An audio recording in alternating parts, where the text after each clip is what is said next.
Hello, so what happens if you can't pay an overdrawn director's loan back?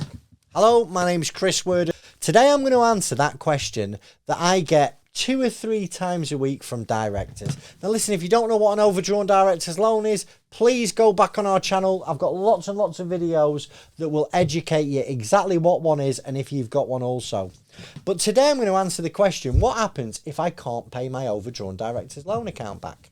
So if your business is still trading and your director's loan account is overdrawn by more than £10,000, you're going to be hammered with something called S455 tax, and that is at 32.5%. So yeah, it's a serious consequence for having an overdrawn director's loan account.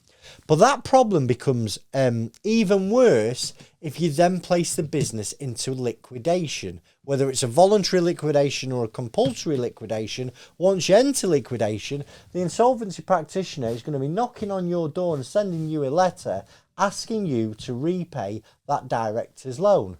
Now, that director's loan account might be 10,000, might be 20,000, might be 300,000. It really does depend. But it's all the same. It's an asset of the company, and the insolvency practitioner's job is to recover that money from you into the company and hopefully to be able to distribute some money to the creditors that were owed money in the liquidation. So, what happens if you don't pay it back?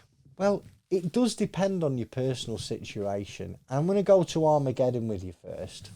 If you owe a director's loan, and you have assets, so you've got property, family home, buy-to-lets, and you just bury your head in the sand and you do not pay anything back to the insolvency practitioner, it's highly likely that they will start legal action against you, and it'll ultimately end up in the bankruptcy court.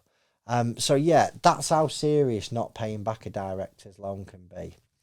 Equally, if you've got an overdrawn director's loan account and you're going into liquidation or you're in liquidation, it's important that you have the conversation with the insolvency practitioner. Most of them are commercially minded, and what they want to do is they want to get as much money back for the creditors as possible with spending the least amount of money. So let's say let's say that you owe a £50,000 director's loan account. Okay, and you might have £100,000 in your house, equity. Well, you're vulnerable there, because if the insolvency practitioner was to force you, they will get some money back for creditors. When I say force you, I mean force you into bankruptcy. So what you're better off doing is speaking to the insolvency practitioner as soon as you humanly can do and getting a deal done. And that deal might be that they'll give you 12 months to pay the 50,000 or a little bit more, or you might be able, if you can show them that you don't have that money available, you might be married, so the £100,000 equity is actually only £50,000. The insolvency practitioner may accept a smaller settlement, which you might get a discount for paying it quickly, but the chances are you're probably struggling a little bit if you've just put your company into liquidation.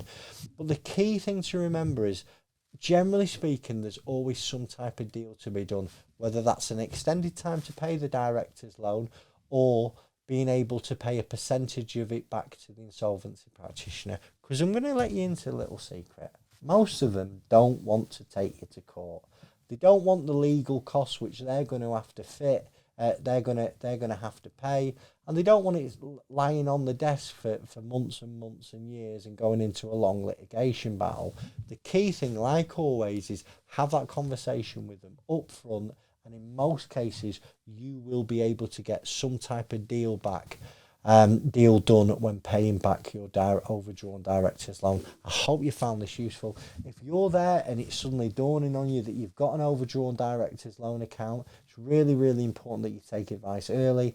And if you've already appointed the insolvency practitioner, it's important you speak to them about how they're going to deal with this overdrawn director's loan account in liquidation. But please don't bury your head in the sand. Please don't lose any sleep over it. You've just got to get all the information over to the insolvency practitioner, and hopefully you will get some type of deal done. I hope you found this video useful. Goodbye.